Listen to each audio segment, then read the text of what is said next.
Transformability, and today I'm live here from Bollinger Motors, one of the electric truck startup companies. And I'm meeting two of my good friends here, and we're going to have a discussion on the global and the local markets here, what is going on in terms of work and learning, and what are the solutions right now that as we move forward in terms of learning and work. So with me on the left here with me is Robi Mitra. Robi, please introduce yourself. Thanks, Naman. I'm Robi Mitra. I'm with Bollinger Motors. I'm the finance director. In addition to that, I own a staffing business focused in human capital for manufacturing, advanced manufacturing. So we've been very involved in looking at the human capital supply chain for the last several years and the trends and changes that we see going on. And on my right is Irshad Ali. He's part of Transformability, and he's going to introduce himself. Irshad Ali, I've been manufacturing for 20 years, and some of the topics Noman brought up was I'm quite passionate about them, so wanted to join here today. Thanks for joining us, everyone. So with this, let's come back to this conversation of what is happening right now in the market. Okay, as I look at the market right now, the global economy is now at an all-time high in terms of the growth.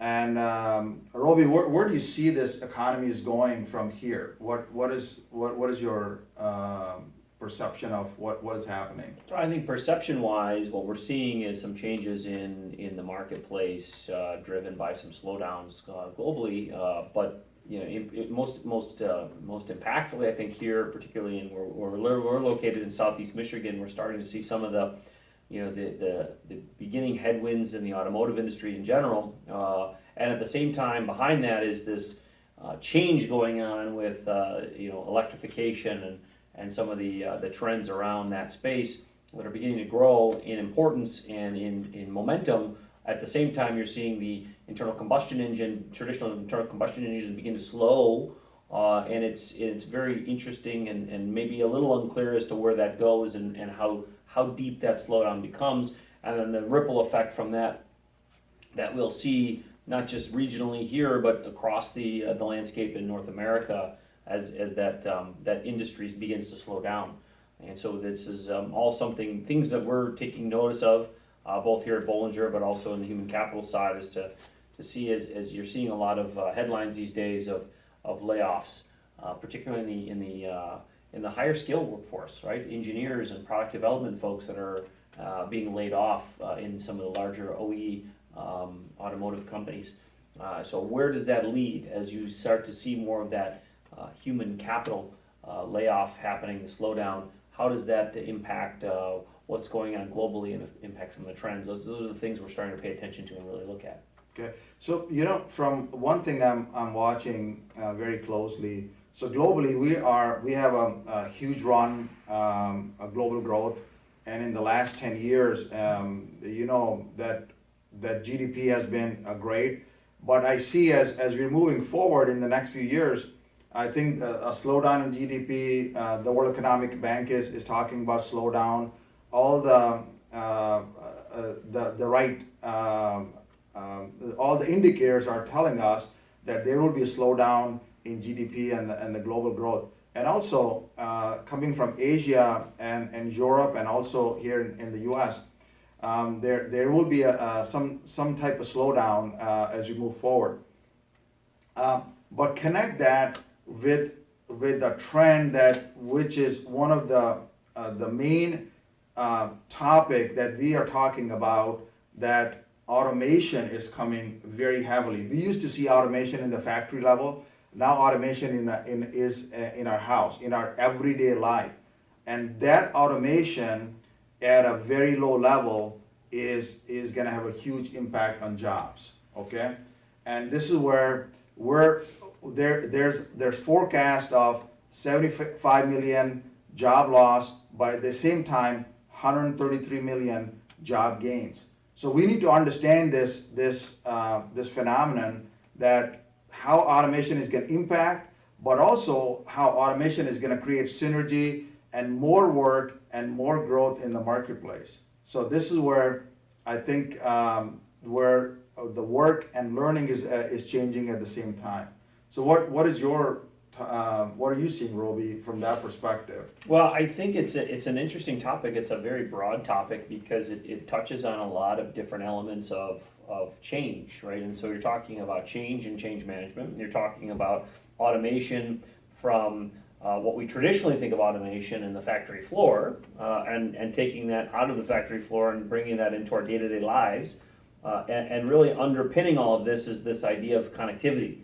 Everything is becoming more connected. The connected world and connected devices is really truly impacting how business models are going to operate, how employment is going to take place, how people are going to live and work, and as importantly, as you go down further down the chain, how we educate our children today to be prepared for that connected world as we continue to connect every device known to man. There's talk about getting to the billion sensor mark in this in the world, and what that means. And along with the billion sensor, do you what happens as the infrastructure around cellular and 5G starts to come to play, both here in the U.S. as well as globally, and we begin to connect more people that don't have access to that connectivity today to that infrastructure. And what happens to the growth of ideas and the spread of innovation as you connect more people and more ideas to that global network. I think that's really some of the real impacts. When somebody sitting in what today is a third world country can connect to the internet and have access to education for free, and access to a pitch deck, so they want to start a business, right? They have access to the best pitch decks in the world that VCs are using all the time to fund businesses for free, and they have access to get their ideas and their products and their services out to a global audience and a global marketplace. That is going to impact and change how we live and work, and that's all related to what you're talking about, Naman. I think ultimately is that connectivity and that automation in how we live and work, and so those are massive trends that I think people are on a localized level perhaps not impacted on a daily basis. But as those trends happen globally and begin to filter down to the localized level, I think as communities and individuals, we need to be paying attention to these things because it'll impact how we teach, how we train, how we educate, and then also how we work, and particularly how we work, how we hire for work. Because that whole element is going to, those things are going to significantly change what it is we're working on a daily basis. Mm-hmm. No, so from my perspective, what I'm seeing right now is the work is changing significantly, right, Irshad? Yes. So the learning, at the same time, learning is changing significantly as well.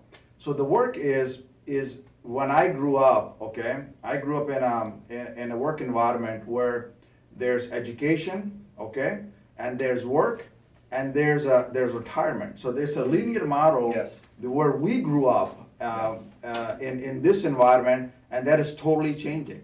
So the work is going away from this linear lifelong employment model to a talent-based economy, okay, in which the gig economy or the project work is becoming very important. There are human and machine interaction, and how these machines and humans will coexist, it will become very important. This is where the human skills is becoming very important. And this is where the potential or the idea is becoming very important at work. So this is how this whole landscape of work is changing, and at the same time the learning is changing. So the learning, we used to go to a school, get a degree, get a job. Now this whole idea of a degree and a job is changing as well. So we're going from a degree to a results to an outcome-based learning is where you can produce out of the work. And how do you learn these days? It's about it's about experience. It's about that interaction. You're learning through experience and through interaction. You're learning on demand these days. Okay? You're learning in small bites these days. You're learning. And you are becoming a knowledge master of something, okay? It's not like that you have high skills or general skills. knowledge mastery is becoming very important. So this is how the learning is changing these days. Now with this idea, the work has to change, the companies have to change, and also our institutions who are producing these students, they have to change as well. I have to take, and kind of touch on some of those points you made, because there's a lot in what you said. When you think about today and the change that's happening, no denying there's change, right? So if we look back in our history, when have we seen change in this massive a scale? So and the best analogy that I can kind of tie is that when you went from the 19th century to the 20th century, 90% of the U.S. population were farmers. They were farmers. We were an agrarian society, right, for the most part. And so as you're in the late 1800s into the early 1900s, that changed. So we had to develop a new system of how to take, what happened to all those farmers? Now, because today it's less than 3%, right? So Yeah. where did those people go? Did they just stop working? No, they did other things. But we came up with an entirely new system to train those people how to do things different, to work in a factory, for instance.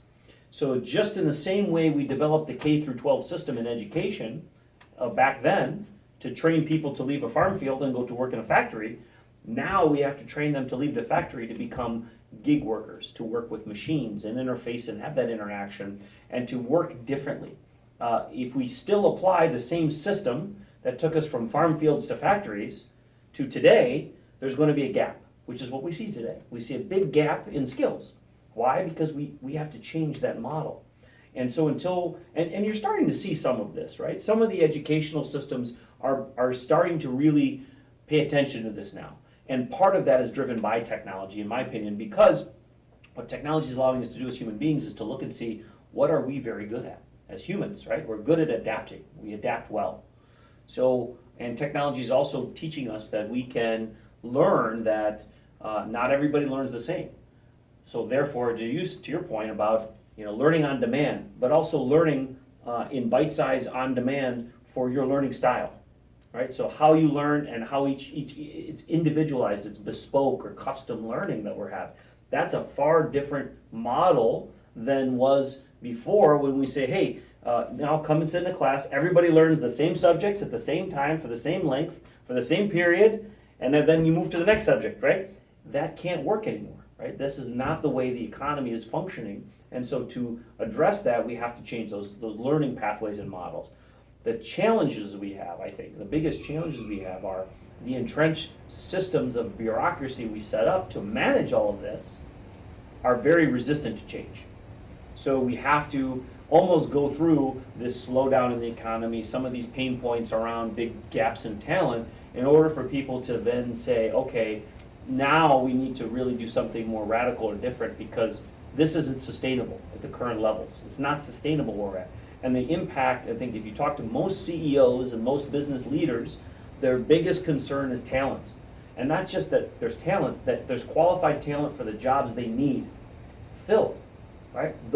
That's where the gaps are. And until when that starts to impact bottom line profitability, which you're starting to see now, right? Now people are willing to say, okay, maybe we have to do something different. Maybe we have to change this pathway. So I think those are some of the major trends. So to change those pathways, now you take the globalized and you bring it down to the localized level. And what are some of the things we can do in our own communities to drive that change? Sure. So now I'm going to turn to Irshad here. Irshad has been a turnaround specialist. He turned around multiple companies, and his specialty is manufacturing. Irshad, what are you seeing in manufacturing, and how manufacturing is transforming these days? It's interesting, the topics which we have covered. Most of them is you have to be flexible on-time delivery of the training of people. People have to be their schedule have to be flexible during the day. More manufacturing cannot support that at this time because of a fixed schedule like you were talking about. So more and more manufacturing has to have jobs where people can get out, go and do the work, come back, flexible during the day, and also the point is the training part. on-time delivery of the training. Like for example, we have some examples, Google Scholar, some of the YouTube available. And companies have to use these kind of trend, bring it locally, when you said local, bring it locally to the plants itself, the manufacturing system itself. What are then, when you look at a problem, for example, if there's a machine intensive plant where there's a lot of machines, and now we know that we are moving into a machine age where there will be more machines, there will be more work.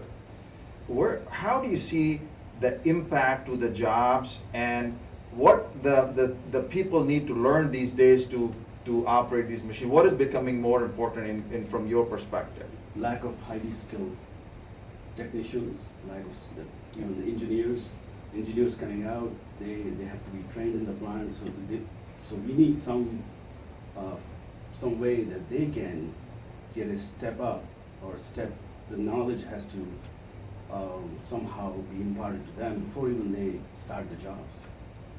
Yeah, it's a new model, right? I mean, and I think that too often what we do is we fall back to what are the other models that are out there. So a classic example, I think, particularly in the U.S., is we point to the German model of the apprenticeship model. So everybody says, okay, we need apprentices.